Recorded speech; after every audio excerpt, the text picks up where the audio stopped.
My name is John Passfield. The title of this reading will be L.M. Montgomery, Video 14, The Reflective Journal.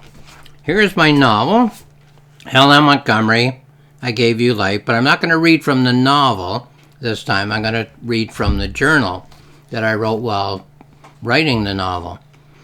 Instead, I will read from the journal, which I wrote while I was polishing the complete draft of the novel. So here is the journal.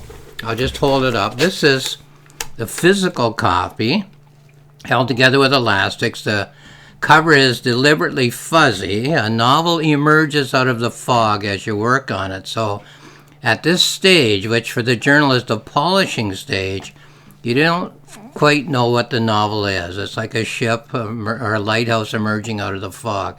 Eventually, it will all be clear. That's when the last word of the novel has been polished and finalized, and that will be as clear as the picture on the front cover of the novel. So this journal is 53,000 words and covers all the topics that a writer thinks of while spending a month or 6 weeks polishing a novel. The journal is available for free on my website at johnpassfield.ca. I'm going to read 5 passages from the journal, so I've recopied them because I don't want to take the elastics off that bundle of paper. But it's on my website if you just click on that icon. Number 1, first section from the journal.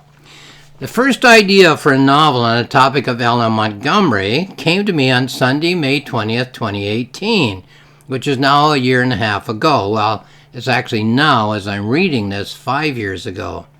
I had completed my novel about my dad, Cyril Passfield out west, so I'll just hold that novel up. So I just finished writing this novel. That's my dad kneeling down. His friend Charlie is there. Summer 1932, out west in Canada, working on the harvest. So I had finished that novel. I was about to polish it as I wrote a journal of response to that writing process.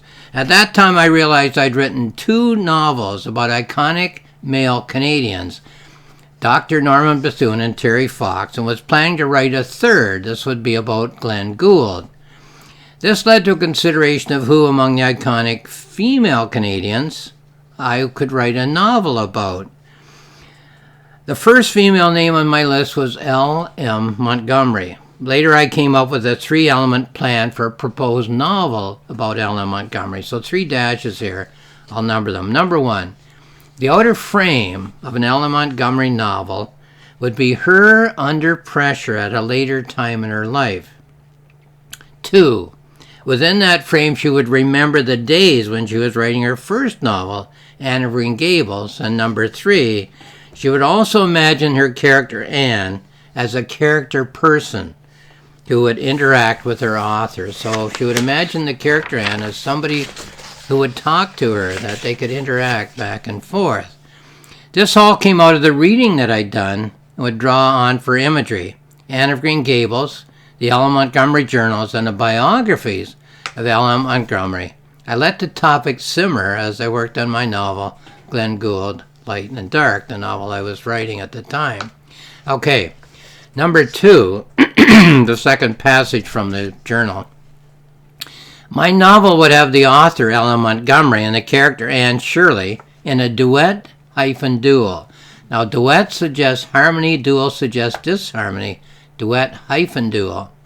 Over the question of whether the author should write a series of new Anne novels with Anne as a perpetual child, or to have Anne gradually grow into adulthood with a full life arc available to her, with all the possibilities of pain and suffering that her author Ellen Montgomery had confided to the journals and kept secret from her contemporaries. So Ellen Montgomery had a very difficult life.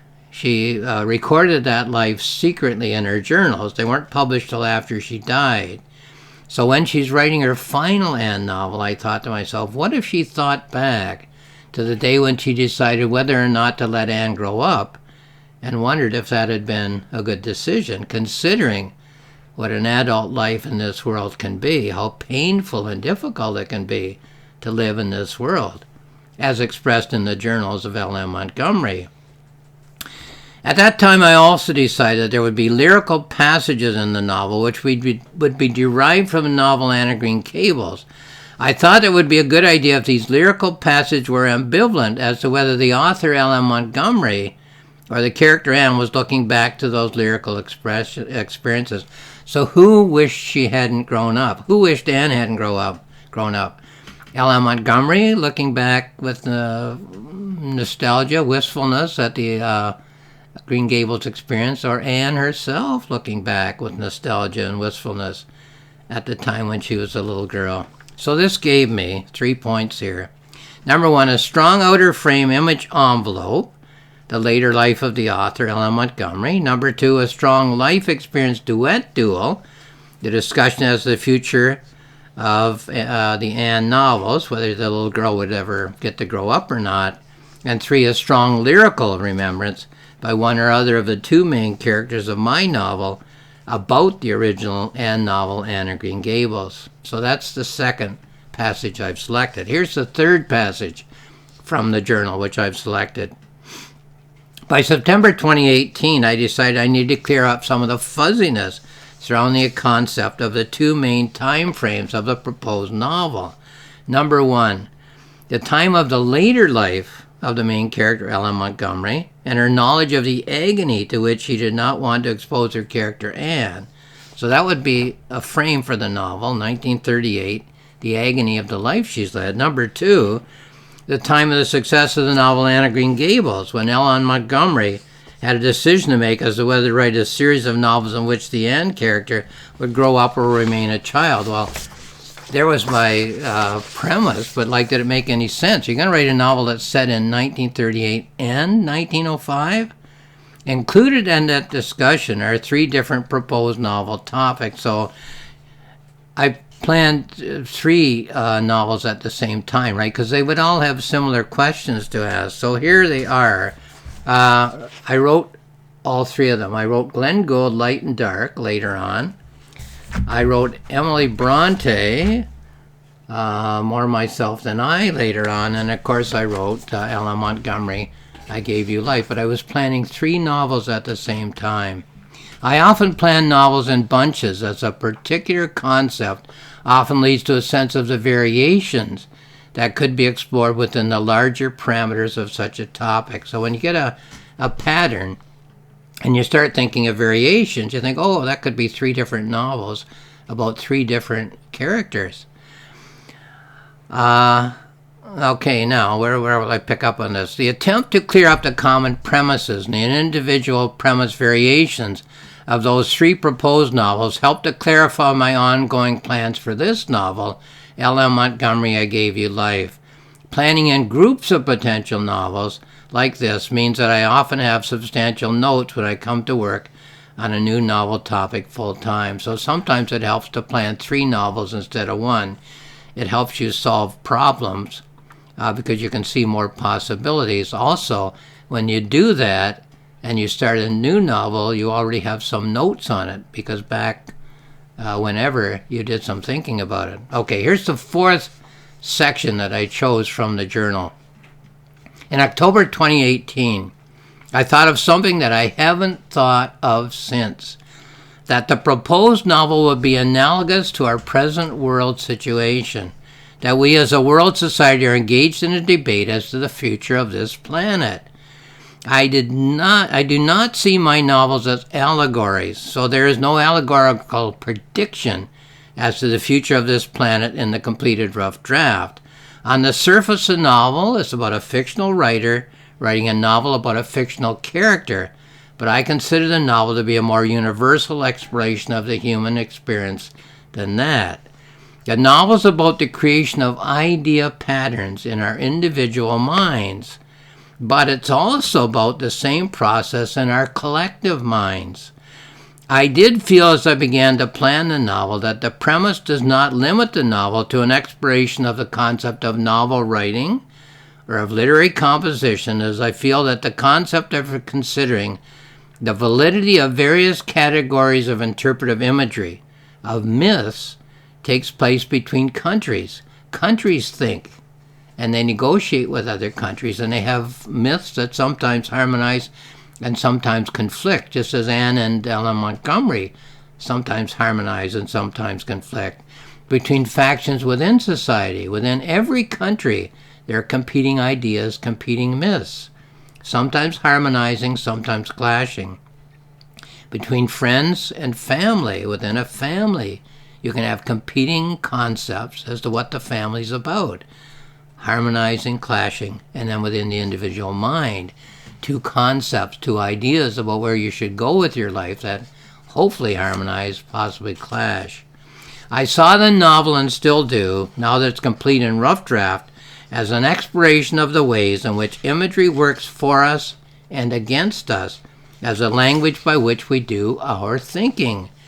The two main characters represent image forces in the mind of the main character, Ellen Montgomery, and both characters are complex enough to keep the novel from being a simple debate as to two simple blocks of interpreted imagery.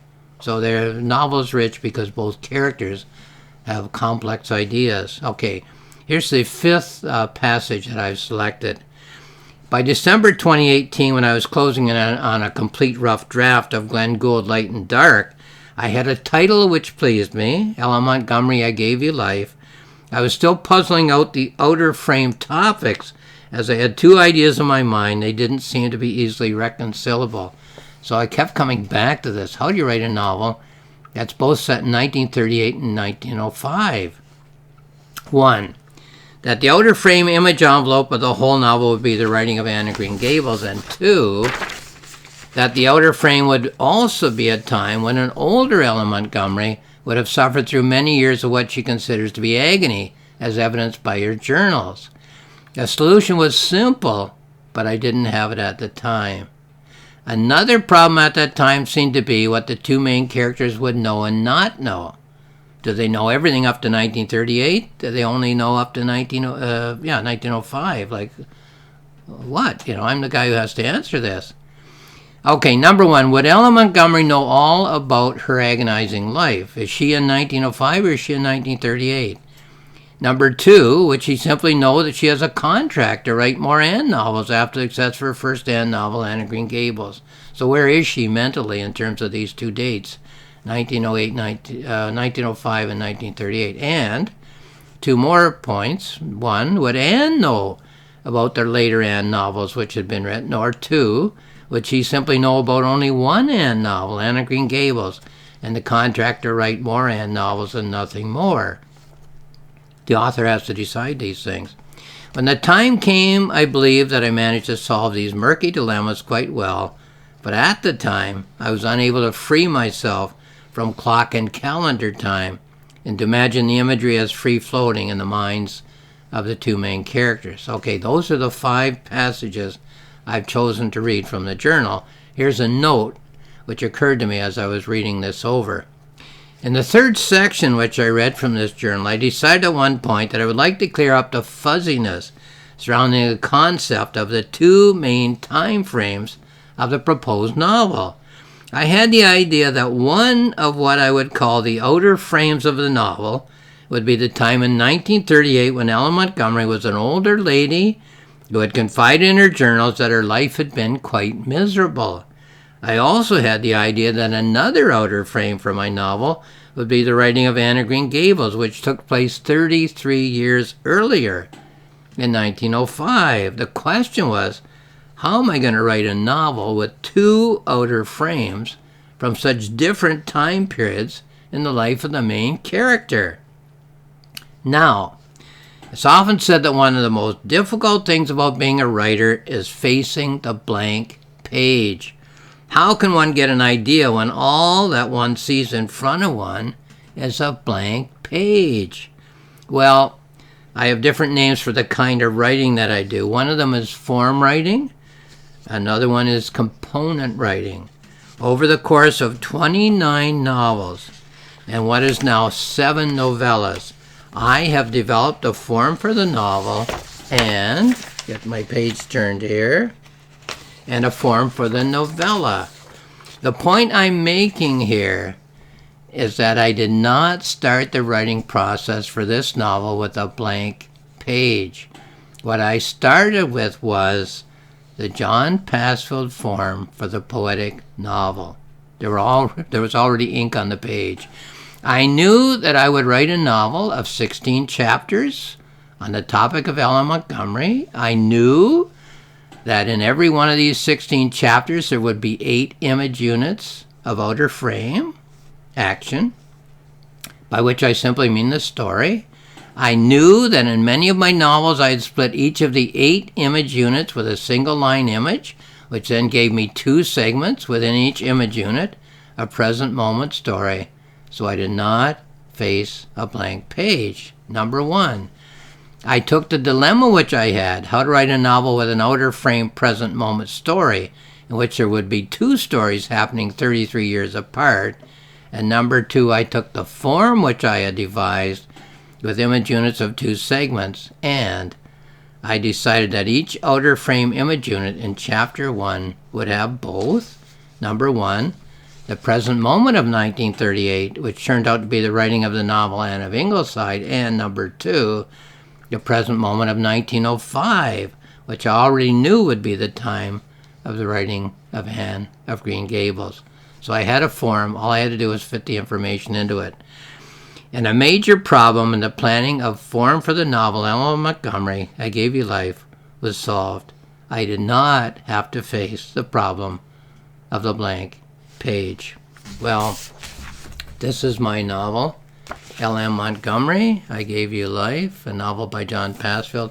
It's found on Amazon. It's found at my publisher's website, roxmillspress.com, and on my website, johnpassfield.ca. You can access the planning notebook, which I've just read from, by clicking on the cover icon. You can access the journal. Sorry, I just read from the journal.